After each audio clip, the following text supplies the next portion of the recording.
It's the very first episode of The Leader's Playground. Woohoo! I am beyond thrilled. In this episode, you will hear the origin story. How did this podcast come to be? And more importantly, why is it called The Leader's Playground? Hint, it's all about how to make the work of being a leader feel more like play. We're going to touch on dopamine systems, the research of play scientist Stuart Brown, and a D&D game. We'll even pause to reflect on how to bring play into your work.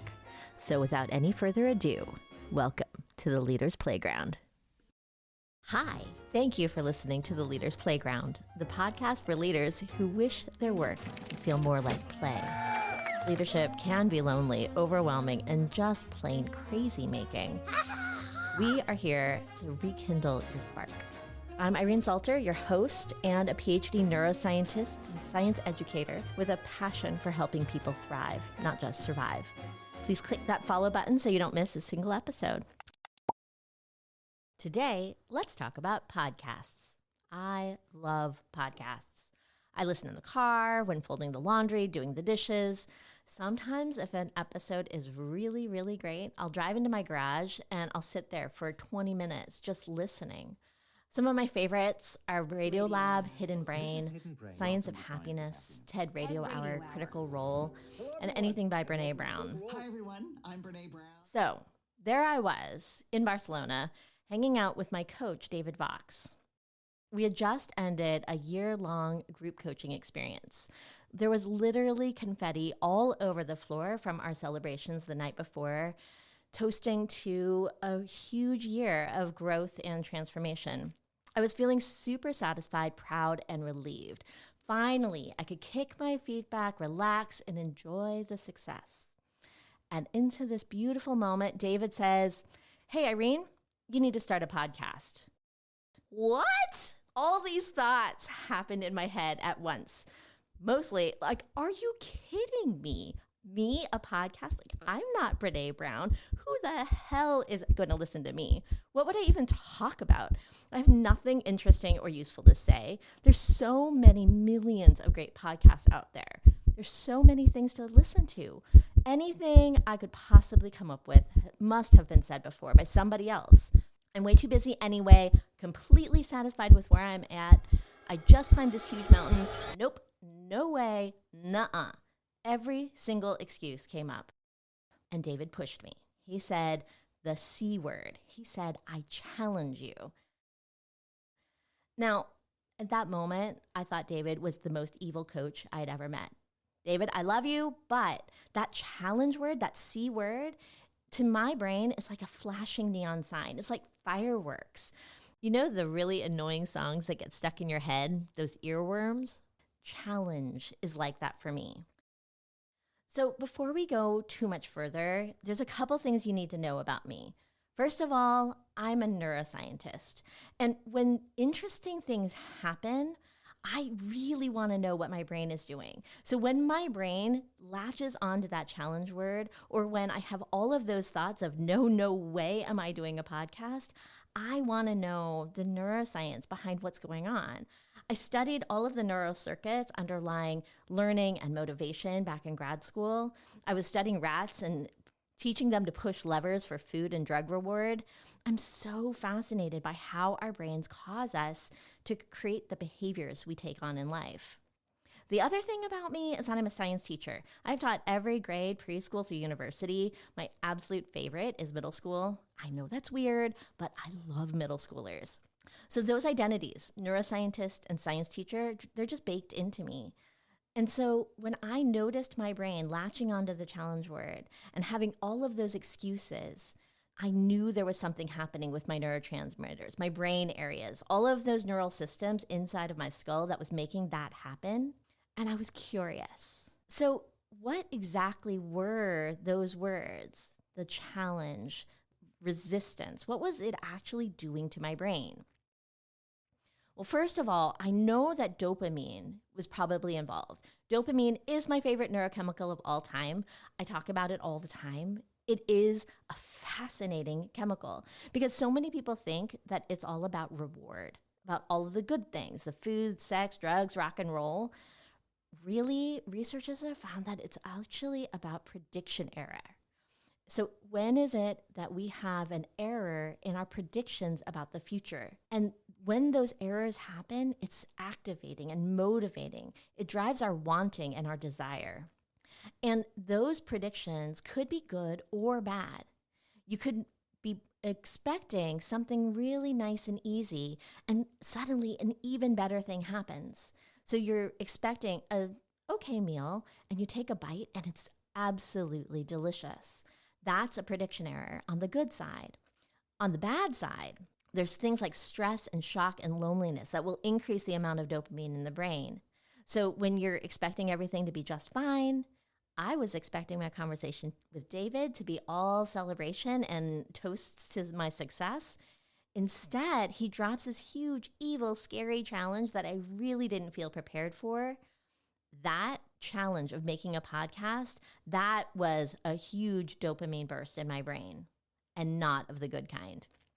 Other things that were happening in my brain at the time were memories. So things that happen in our right now every day recall certain memories in our brains.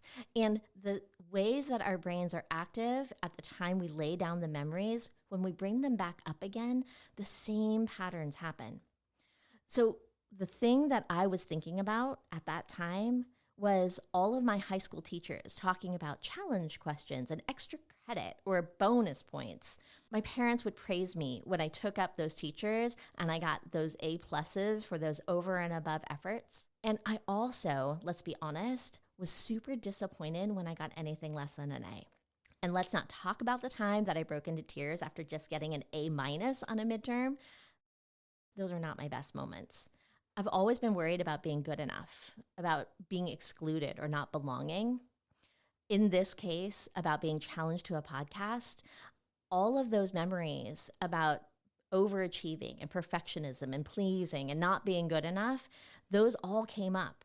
The same cells, let's say they're A, B, and C, which were lighting up, and X, Y, and Z getting super quiet back in high school when that high school teacher said, well, the challenge question is, that same echo repeated in my brain when I heard David talk. And those ABC neurons were bright as a Christmas tree, and XYZ was so silent.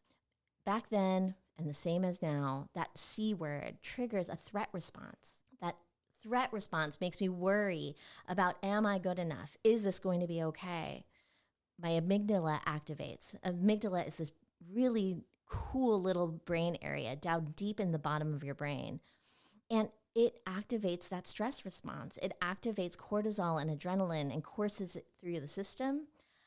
In that moment, when David told me to make a podcast, for sure, cortisol and adrenaline had a big burst in my body. Finally, what else was happening was huge self-consciousness, huge imposter syndrome. I was comparing myself immediately to all my favorite amazing podcasts, and all these feelings of self-doubt and shame about little old me trying to enter the podcast arena rose up. When that happens, there's another part of your brain called the ventral anterior cingulate cortex that goes nuts. And don't blame me for naming these brain areas. They are really ridiculously long. Can't help it.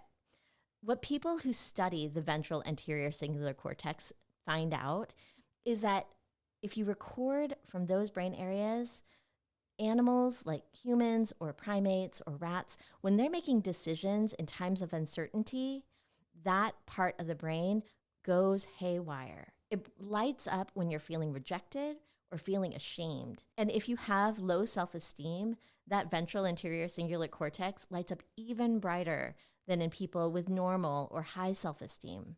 But that's the part of your brain that lights up when you're self-conscious and you're worried about whether or not you're good enough. And imposter syndrome, as it reared up, was totally on for me.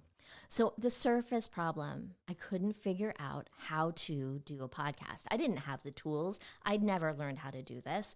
This was not my area of expertise at all. I might be a scientist, but put a microphone in front of me and I kind of seize up and freak out. That's the surface stuff though. The deeper part is that the podcast felt like work. It didn't feel fun at all. It felt scary. There was a time when I was hiking to Caribou Lake. I was backpacking with my boyfriend at the time, who's now my husband.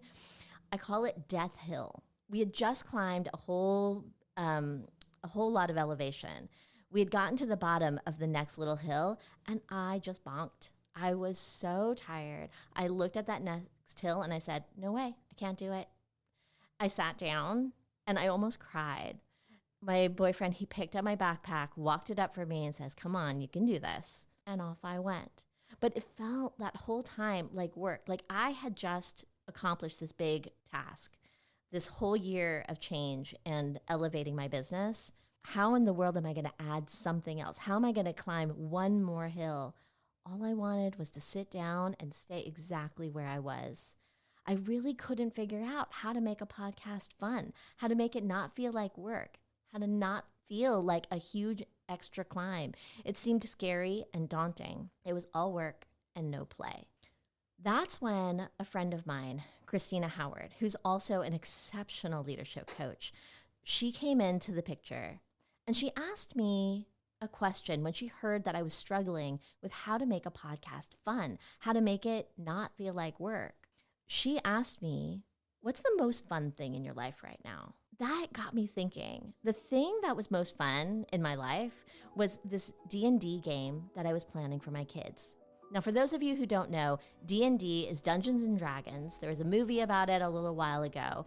It's this fantasy game, kind of like a choose-your-own-adventure game. Every player who plays chooses an identity that they want to be, and then the storyteller, who's called the Dungeon Master, crafts the story and leads the players through this choose-your-own-adventure.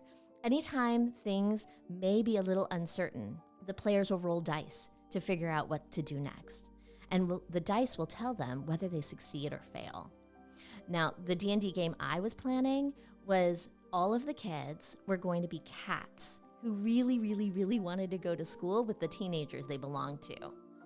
And so I had created this whole fantasy world with a high school and cats and all of my kids being the players. And then I decided to toss in, unbeknownst to the players, an extra thing. The day they went to school was going to be the day that Ferris Bueller took off. And it combined all of my favorite things. My kids, Dungeons and Dragons, Ferris Bueller, Ferraris. We ended up having kids driving school buses, actually kids that were cats driving school buses. It was so creative, so silly, so unexpected. It was utter play.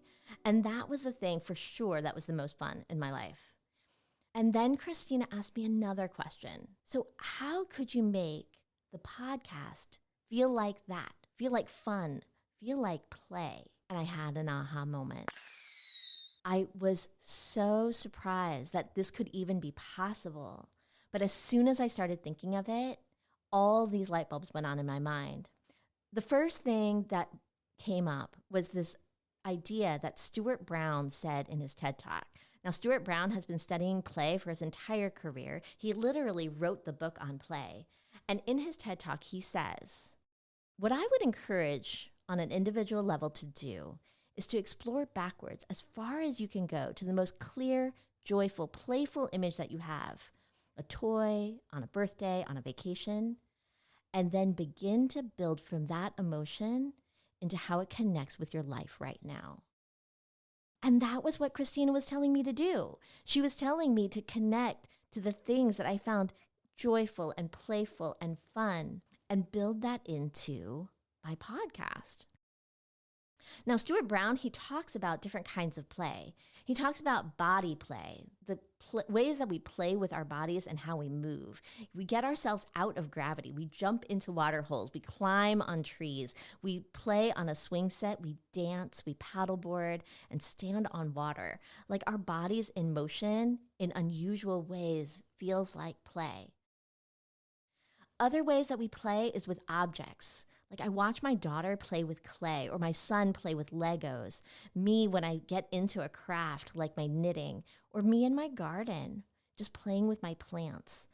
Somehow playing with objects, when you open-endedly explore a thing, can be so much fun in terms of play. We also engage in social play where we have social connection with other people. Often it's rough and tumble, like a tickle fight, but sometimes it's competitive, like sports and games. All of that social play begins with that moment when a baby is born and you look into a baby's eyes and you look and try to catch their attention and make them smile. And social play is all about that social connection in all sorts of other ways. And another final way is fantasy play. That's storytelling and fantasy novels and flights of the imagination and daydreaming. It's also D&D and Dungeons and Dragons. All of these types of play, none of them are an intellectual thing. You know it when you feel it. Stuart Brown actually avoids defining play. He says defining play is like trying to explain a joke. It defeats the purpose.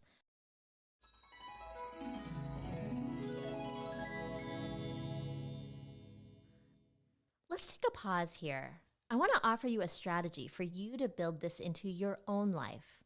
Play looks different for every person. That's why Stuart Brown doesn't want you to come up with a definition of play. I want you to think about the question that Christina asked me.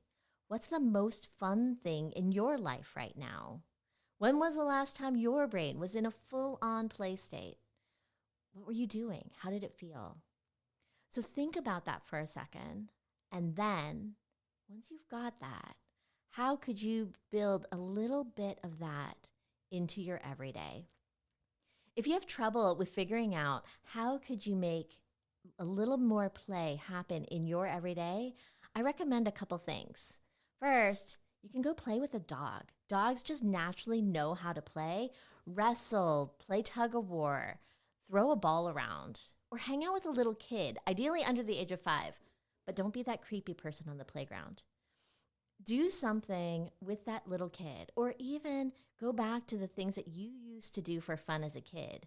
Was it swinging on a swing, or doodling, or playing with Legos, or making mud pies? Just do that and see what happens.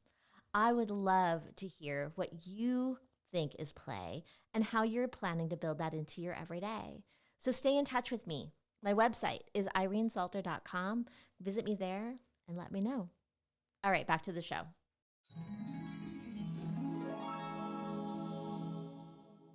There are some common aspects to what makes something play. First of all, it's voluntary. There's no apparent purpose. Nobody tells you to do it. Nobody pays you to do it. Once you start, you don't want to stop. Another thing about play is it's engaging. It's fun. It's arousing. It's not boring. And once you're doing it, you don't want to stop. The next one is that it's open. There's chance, there's serendipity, there's flow. You change course as things happen and change in the middle of the game. And then the last two, there's a sense of timelessness and selflessness. The sense of time and of yourself alters. There's no need to look good. You don't realize how much time has passed. You don't care what others think. You just fall into the zone. You're there in the moment, and time and space and self vanish. You're just there. And in that setting, in that thought, when Christina asked, how could you make a podcast feel like play? All sorts of stuff happened in my brain. First, those same brain areas and neurochemicals that activated with the word challenged, they shifted. So remember when the podcast was work? My brain released dopamine, but that was a bad thing. There was that prediction error of what I expected to happen, which was to celebrate. And instead, I got this big surprise of a new challenge, another hill to climb.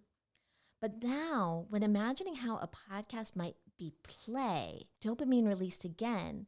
And this time, it was tinged with possibility. What if I broke the rules of podcasting? What if it wasn't interviews and not just someone talking at you, but a story? What if it was actually fun for me and also for listeners? Now remember, dopamine releases with prediction error. What if I did something different than you expected it to be? And that's when I remembered my evil coach, David, once upon a time suggested that I name one of my programs the Leader's Playground, and that was it. How could I make work feel like play? And that's how this podcast was born. I want this podcast to be the place where you can find out how your work can feel like play. Now we're getting somewhere. Elsewhere in my brain, my amygdala got super quiet. Remember how the amygdala is a threat detector? It detects when you might be in a situation that's scary, that's threatening, where there's stress. Well, what's really interesting about your amygdala on play is that when you're playing, there's a cannabinoid boost to the amygdala. Yep, that's right. What happens is that you basically, when you play, inject the active ingredient in marijuana, cannabinoids, into the brain's threat centers.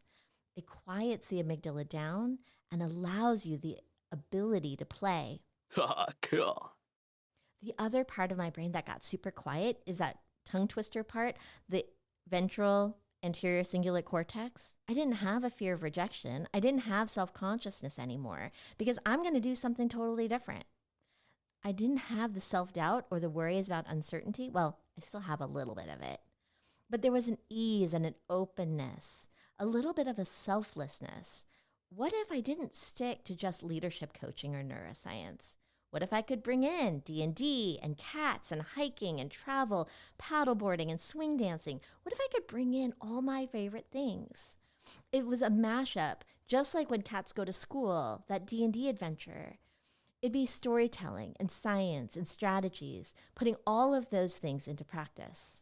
And the reason why I feel like this is so important is because we as adults, we sometimes forget to play.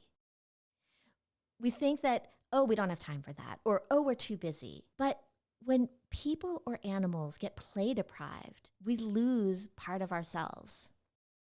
There's this really interesting study about animals, rats, who love to play. Now, rats, when you let them into an enriched environment, they will do all sorts of funny things. They'll interact with each other, they'll play with toys.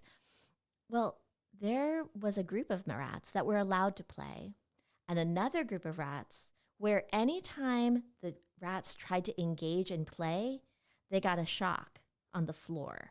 So all of a sudden, it felt as if they touched one of those doorknobs where you get that little static electric shock.